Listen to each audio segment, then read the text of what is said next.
Our DC are family ancestors who stick around to help us. In some places, the Valkyries are actually called Odin's Disir. They can be warriors if that's what you need in your point of your life, or they can be a loving, nurturing presence, kind of like a mother figure, if that's what you need right then. They are considered guardians of people, places, and groups. Some people consider them kind of akin to ghosts. They can follow around a family. They can stick to one place. They are depicted as our deceased female family members. The Disir are honored by remembering them, talking about them, passing down their stories, also during bloats. And two of the main bloats for our Disir are the Disabloat in winter. It's a sacrifice and a feast in their honor. And on Mother's Night, which is around December 22nd, or the beginning of Yule. And that's the time to honor your full female ancestry line. Sometimes the Disir are seen as a type of white. You'll find that in some contexts, not a whole lot, but that's one place that you might run across that. Which segues us into the whites. You'll hear them called land Vatir. There's different classes of white. Yeah, kind of like Darth Vader. There's different classes of whites. You've got land whites, house whites, sea whites. Land whites live in rocks, trees, and stumps. Usually they need to be sought and asked before doing any work on the land. I think we all talked about that at one point in the past. You'd want to leave an offering for them before clearing land or building buildings or removing down trees. You can sacrifice to the land whites depending on what's going on in your area. Here we use honey, cream, and toast. Some people, I think Nicole said at one point she uses oatmeal and flour maybe. It kind of just depends on what region you're in and what's around your region. You can leave it at the base of a rock or a tree. When doing bloats outside, if you do not have a permanent altar set up, it's a good idea to ring a bell or blow a horn to get the attention of any whites in the area before you do your bloat. It's said that, I don't know what they're called, the Viking ships, when they would come into a new, they're not called ports, but a new fjord, I guess. They would actually remove the warhead from the front of the ship so they did not scare the land spirits in the area that they were coming into. House whites. Some people see house whites and land whites as the same entity, just house whites live inside and land whites live outside. House whites can be honored in your day-to-day life. Some people will bring a rock into their home and place it by the hearth for your whites to inhabit. Some people will we have a little fairy house that we use because I have little children, and it was the easiest way to segue whites into our life. This is our little white's house. It's just a little fairy house. And the doors open so we can leave stuff inside for the whites. Can I point something out? Yes.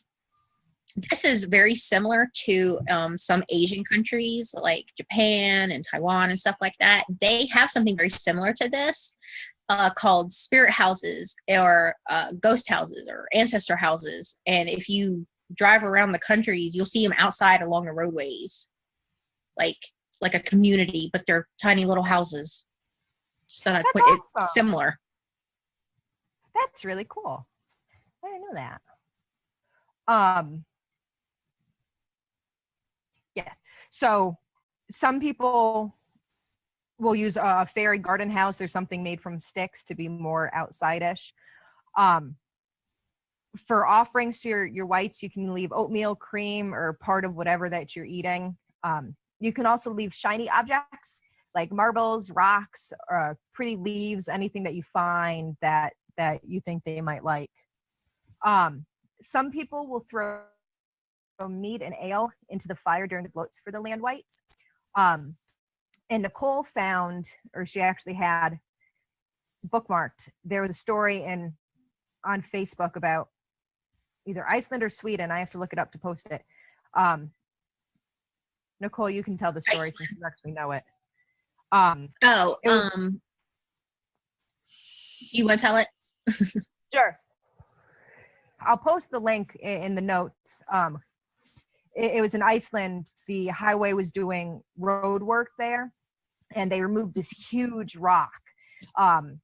It was embedded in the side of the highway. They removed the huge rock, and their luck started to go to shit. Things were breaking. Things were getting all messed up because they done pissed off the whites who lived in the area.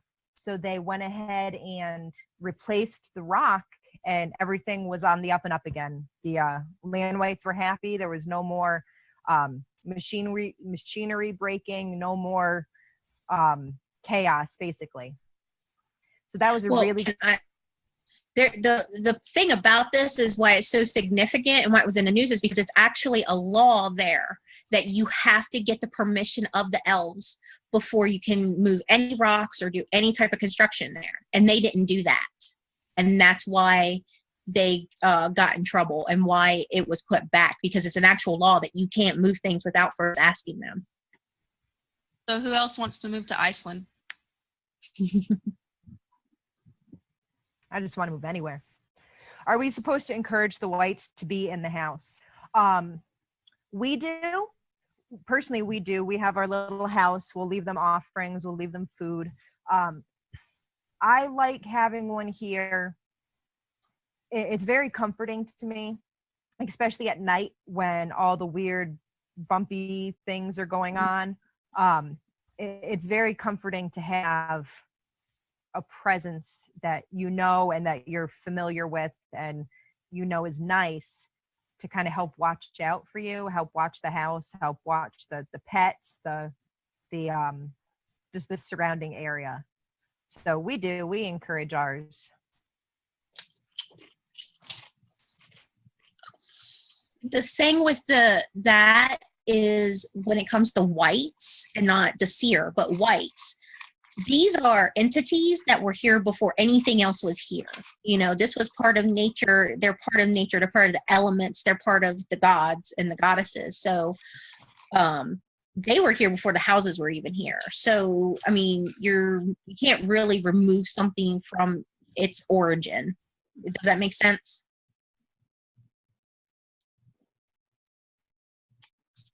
Okay. It's not like a spirit. Like if it's negative, you can get rid of it. It's a bit different. Like Christina was saying, you know, it's the trees, it's the rocks, it's everything that was here. Can they be negative though? They can be very negative if they're not appeased or they're pissed off about what you're doing, or say you're outside burning trash, or, you know, you kill something maliciously in the woods or something like that. You know, they can get negative if they think that you're an asshole. Okay. What was I going to say? So it's kind of akin to the karma idea, except what we believe is that the whites will come. You know, am I making sense? I'm half asleep right now. You're talking about the cyclical nature of it? Yes. Yeah.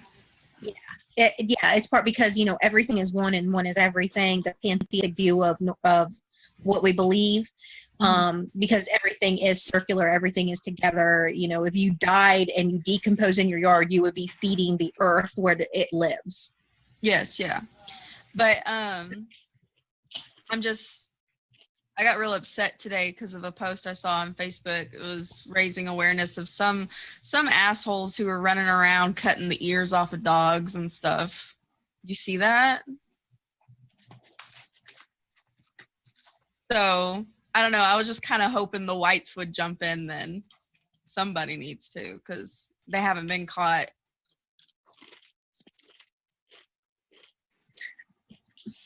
That's not so much what whites do. That's more because of something like that. That's more of a what's that word? Oregon warlog come into play with the Norns. Oh, okay. Yeah. Wow. Yeah, I wouldn't say the whites have anything to do with the concept of karma at all, Katie. It's just Okay. It's just more of if you're in their home and you do something, they're gonna make you feel unwelcome. Gotcha. Okay. I understand a lot No, better now. Yeah, when it comes to like, is it Erg or Org or and Warlog, that's more like the Norns. Mm-hmm. So yeah. Okay. I guess I didn't phrase something right. No, I'm not familiar with whites at all. Okay. well, This is a very fun class for me. one example of local whites around my place. I was when I first bought the place, I was doing a lot of clearing with chainsaw, and I got into this one area, and I literally heard, "Get that fucking chainsaw out of here!" And something told me to say, "Yes, sir," and get out. It took me a while to get the spirits of the land calmed down because I went someplace that I wasn't supposed to with that thing, and I didn't ask. Mm-hmm. And I make it a point to always do offerings because I live really deep in the woods on the edge of a national forest. And I have like cougars and huge deer and stuff that just run around on my property. So I always, leave really good offerings because if I'm outside trancing or I'm around the fire, I've had these huge deer run in. You ask Christina, run into my yard, stop, look at me, and then run off. And I take these as messages from, the gods and the whites and everything that, they're pleased with what I'm doing. And these are all animals that can hurt me or come into my yard and hurt my animals. And that's never happened. Not once. I've had no bears, I've had no cougars, and it's a lot of, woods, which is a very rare thing out here. People don't have pets because, all these wild animals will come and eat them. Mm-hmm. Like our kitty. Mm-hmm. Who better just be out whoring around. Bad kitty. Mm-hmm. All right, what did I miss? Because my computer apparently thought it needed to update again. So I have no notes, and my computer's.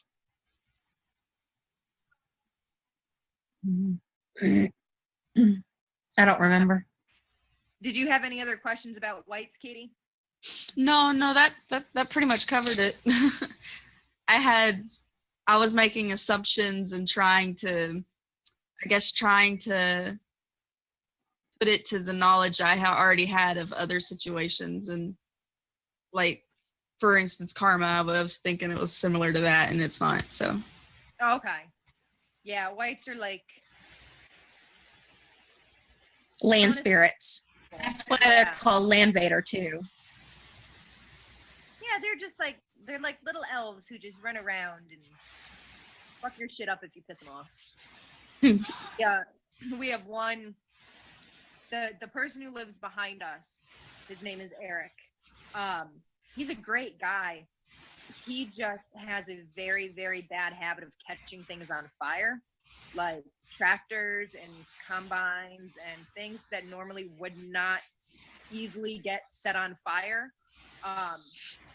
And the last couple months, he's been clearing land behind his house that connects to ours. And I'm telling you, every 2 to 3 months, he's catching something huge on fire. And it'll burn all the way up to our property line. And then, are you thinking about Jesus again? And then it'll stop burning. No, I was thinking of little trolls running around putting stuff on fire. While yelling for the horde.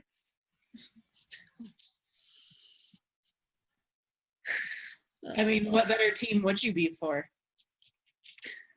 Well, apparently Touche.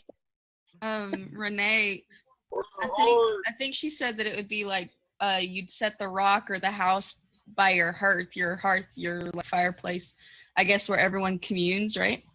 Yeah, the hearth used to be the center of the home. So that's where we keep ours. If you don't have one, just a common area where you're there a lot. So whether it's the kitchen or a man cave or somewhere that you're frequently there. Something I did for my godson is I got his mom to buy that little like epoxy putty, the colored kind, and I had her build like a little like a makeshift little like fairy house on the inside of his closet, and I would send like candy bars and stuff like that, and he would open up the closet every morning or so, and he'd find a little gift from the little house trolls or for the little house elves. It's a cute idea to do with them. That's a good idea. Mm-hmm. She's getting ideas. Fuck Elf on the Shelf. Yeah. Yep. I took my grandson around the property today to introduce him to the whites and the gods. Oh, that was fun. That's awesome. That's got to be fun.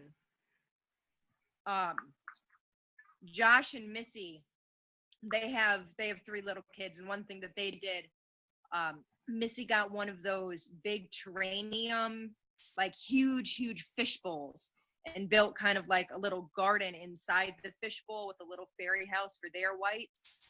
I thought that was a really good idea too. I like that. When we move, we might do something like that. That'd be nice. I when I lived in Florida, I had a lot of birds.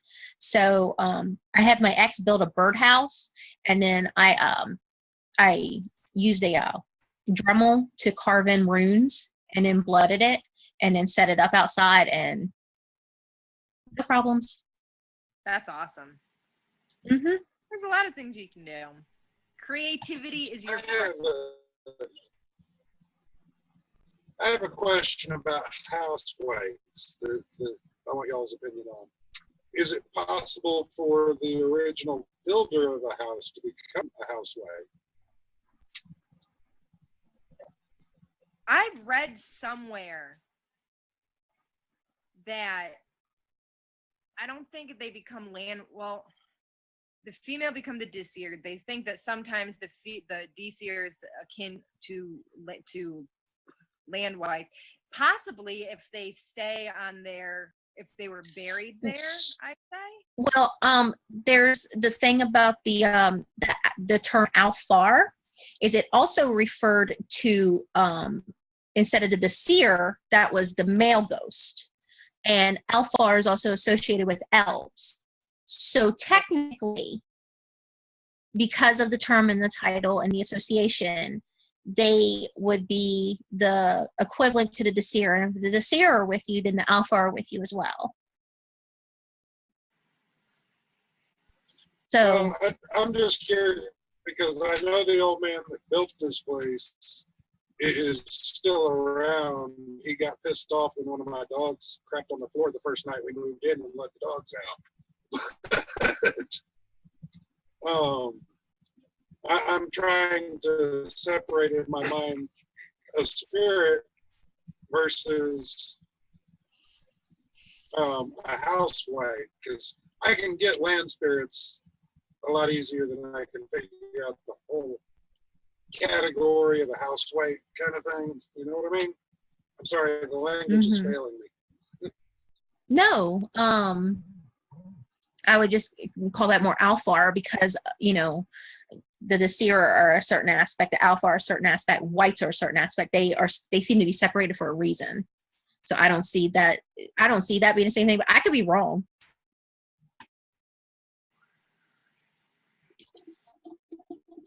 I actually never thought about that before. Well, I just thought about it because we're talking about making offerings to whites and all that. I literally had to appease the old man to get him to back off and letting my damn dogs out. So I had to make a deal with him.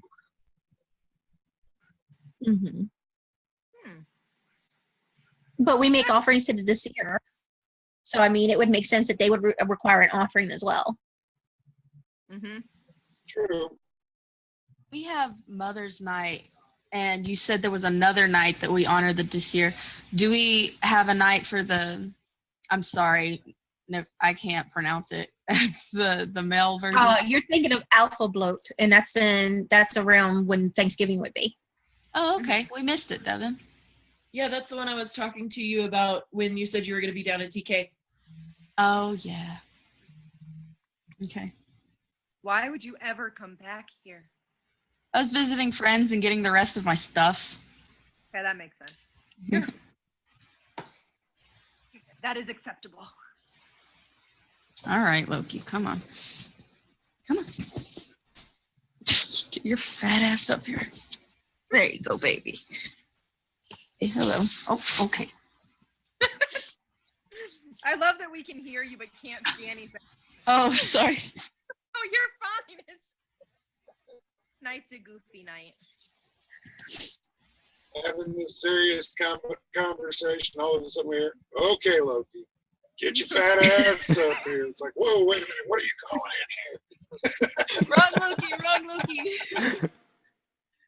Oh, gosh. As long as Eric doesn't start singing, we should be good. Eric, sing. I knew that's why she said that. Yeah. Not tonight, dear. Damn it. Because he wants me to be able to breathe, okay? He's not a jerk. No, you At can't. least not tonight. Loki. I'm being good. It's only 8:40. Semantics. I was about to say good is a relative term. It is. Loki Yeah, so- only wanted in my chair so he could get to the Girl Scout cookies. Rude. Come on, Girl Scout. You were used and manipulated by a dog. I was. Don't worry, Nicole, your turn's coming. I need to potty. Let me outside. Let me outside. Oh, wait, I'm going to jump in the pond. Oh, she decided to go take a long walk into the woods and go take a swim in the creek back there. And then come running back and just jump on the couch. Soaking ass fucking wet. Yep. I'm like, you're a bitch. Welcome to dog ownership. I thought cats were assholes. Let the boxer out of the truck to exercise, coming back from Sherwood the other day with his previous owner in the passenger seat. Boxer manages to go through a mud puddle. I look in my truck and my gray leather seats are all now completely brown. I have to. Didn't it? There was an old coat sitting in the back seat. I at least got my seat dry. Good call. Her seat, fuck it. She's the one who got the dog in the mud. It's your fault. You now have to reap the consequences. I just have to say that was really funny because my internet cut out and then it, like, he was talking really, like, the way it was coming through my speakers is Eric was talking really slow and then all of a sudden he sounded like a chipmunk. It was great. I did that on mine too. Yes, so it's recorded. Yes. We're going to have to say Wow, I that. might actually have to watch this just to get monk.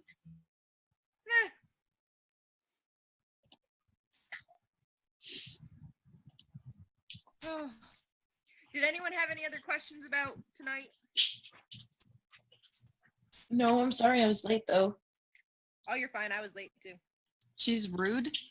Both of you? I'm just kidding. I had a question. Does anybody else have any white related stories or? Yeah.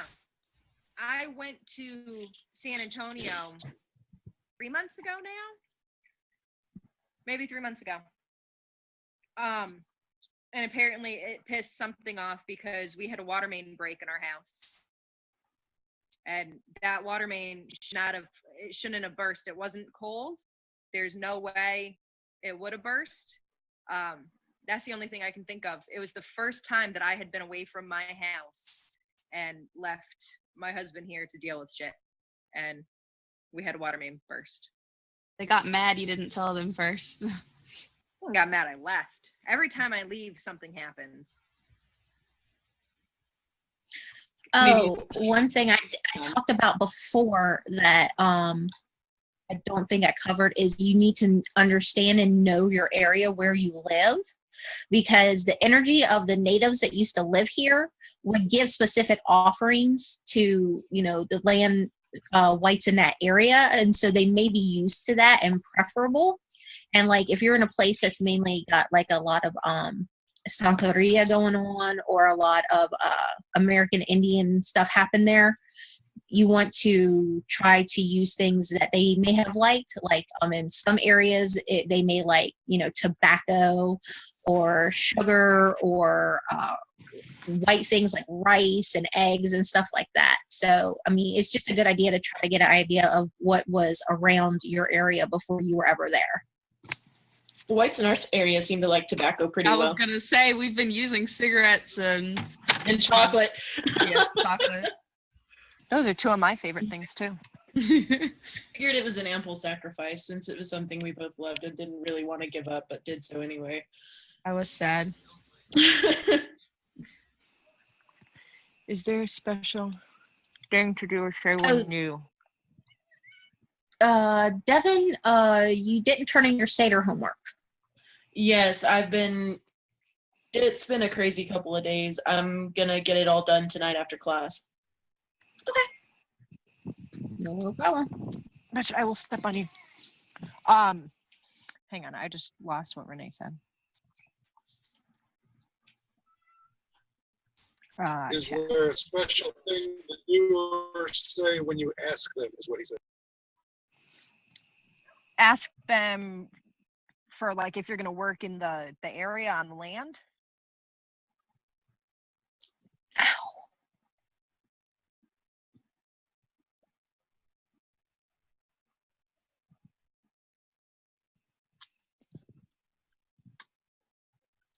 Da, da, da. Acknowledge it for the it. first time. I would just basically go outside, light a fire, and just talk. Introduce yourself, introduce your family. We moved here from X place. This is where we'll be living for X amount of time if you're renting or if you're going to be staying there for a long time.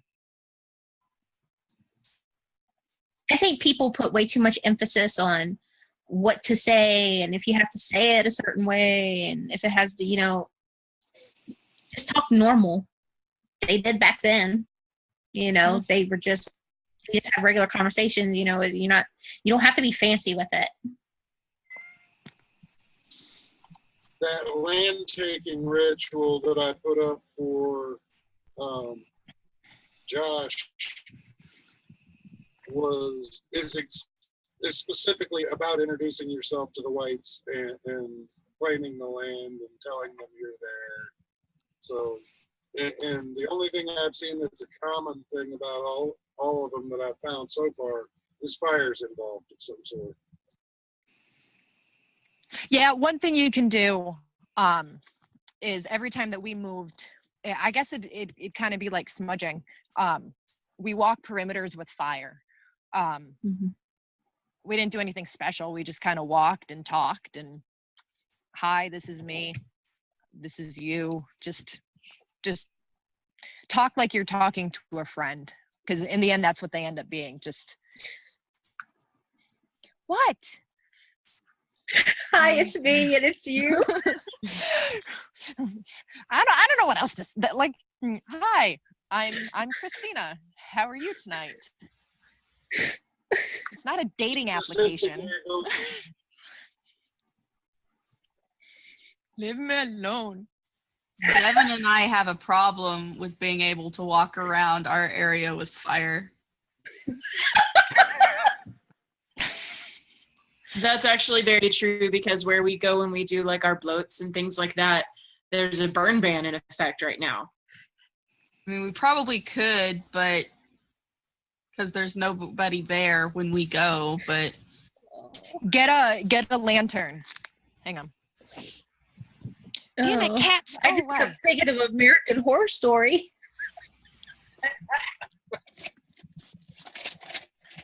Oh, I knocked my chair out. You can get a lantern. Oh, that's a good idea. yeah. Just One don't thing leave it to out in the rain. remember is the difference between taking your own land or someplace that you own versus sanctifying a place where multiple people have access. There is a very big difference, because if the land whites think you own that place and some jackass is going in there and dumping 500 gallons of pig shit that they don't want, they're going to blame you. Yeah, living in an apartment complex, I would just do it in your house. I would not. I'd still acknowledge the land whites outside, but I would not acknowledge them as like Eric said, as ownership of the land. I'd leave them offerings, but that's probably it. I wouldn't go as far as cleansing the land, or what freaking word am I looking for? Counting? Yes. Yeah, I wouldn't go that far. I just kind of introduce yourself. Hey, we live here. We're living here for the time being. This is me. This is you. That kind of thing. But like for our bloats and stuff, we go out to the canyon. So, and obviously that land isn't ours either. So would it be along the same lines? If you are consecrating for a bloat, no, because you're consecrating that area for a specific purpose. Mm-hmm. I feel, Devin, that our spot that we go to is rarely visited by anybody else. Yeah, it's like we have to like break our necks to get there. So I don't think many other people go there. You'd be surprised at how many teenagers sneak away to have sex there. Oh God. If they did, they would roll right off into the canyon. Yeah. Like I'm sitting here thinking, Makes it like, more fun. that's really dangerous. We'll have to go out sometime during the day and take pictures of where we do our bloats. It's really pretty. Yeah, that'd be awesome. If you have a cell phone service, get on Zoom. Oh, I've got a. Oh, we don't. Not in. I do. I You do. Yeah, remember I was playing my music and stuff? Oh, I got a hand drum now. I'm real excited for our next one. Yas. Which is going to be as far as dealing with the whites in the canyon, leave them offerings, tell them, hey, we're here to worship, and just move on. There are different things you can do to consecrate ground for the ritual, and that's a slightly different subject, but that's what I would do for the whites. Okay, thank you. Thanks. Because until now, we've just kind of been like, We've been doing here's that. some whites. Yeah.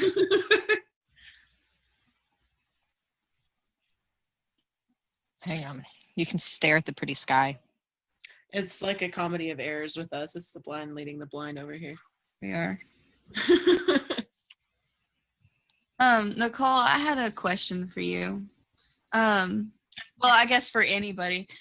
Devin had mentioned at some point that y'all in the Seder class were setting up an altar, and I just wanted advice on how to do that myself.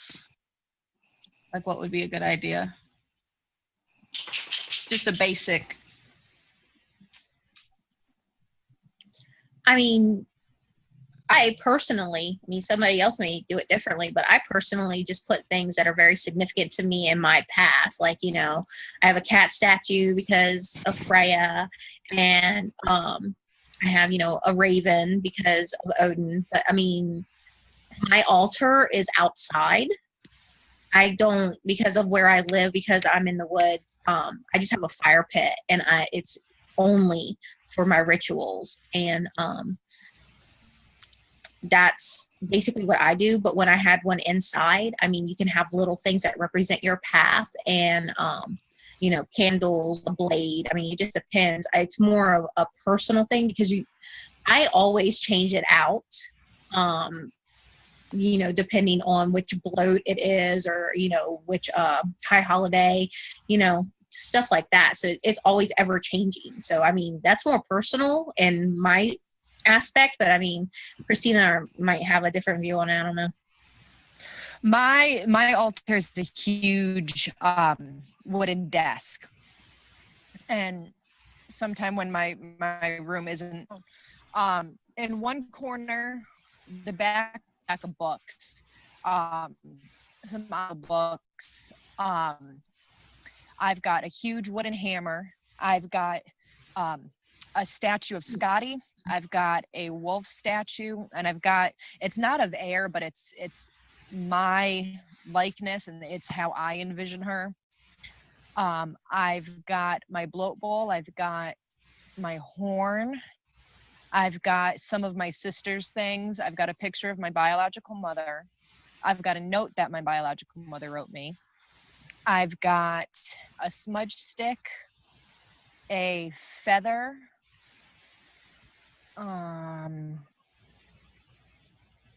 what else?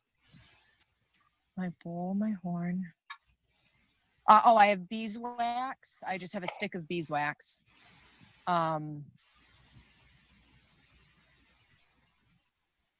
What else? I know I'm missing stuff. But basically everything that I have on mine is, like Nicole said, personal stuff to me, that gets me through on my path and my journey, and things that are emotionally connected to me. Okay. Because, you know, part of it is, you know, honoring your ancestors. So most people are going to have things that are very personal to them on their altar or in their space, like, you know, pictures of family members that are passed that they know watch over them, and, you know, items that belong to them, you know, different things like that. And you're going to find like feathers, like mine's a purple feather because of what the color represents to me, whereas her feather is going to be different because of what it represents to her and because of how she feels spiritually connected to it. So your altar can be anything you want it to be. It could be a laundry hamper, but if it's helping you progress and helping you on your path, and it has things that represent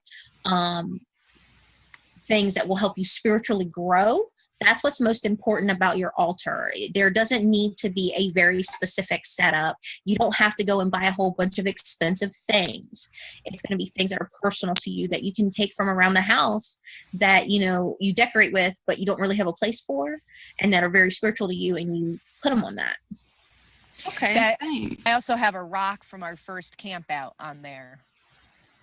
That was the other thing. I found a pretty rock that I liked, and I stole from the state park. I would not suggest, but like during fall, we'll put pine cones there. We'll put pumpkins, gourds. It just depends on the seasons and the holidays. Sometimes I'll put flowers, but not usually because they always die. But it's also supposed to be a focal point. I have a lot of candles there because the fire. I have I have a lantern and a lot of candles. It's supposed to just basically be a focal point for meditation to also help you. I don't know what the correct terminology is, but help you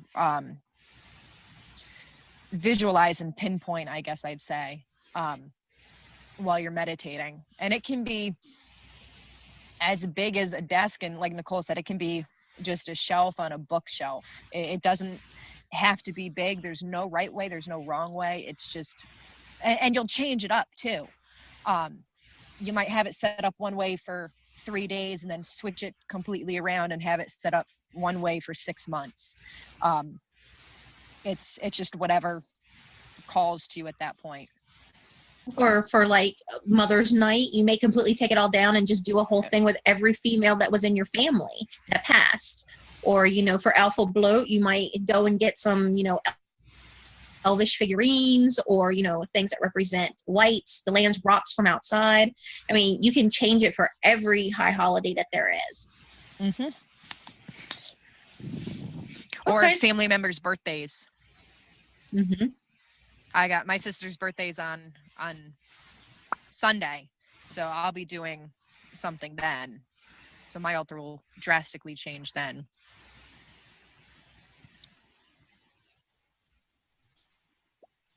All right. Thank you. Yep, you're welcome. Do we have homework tonight? Yes. Okay. So for your homework, I want you to tell me about a specific white that you deal with in your home or on your land. And I also want you to tell me about a specific seer in your life who helps you and who they were to you before they pass into the other world. Okay. And how much they piss you off at times. I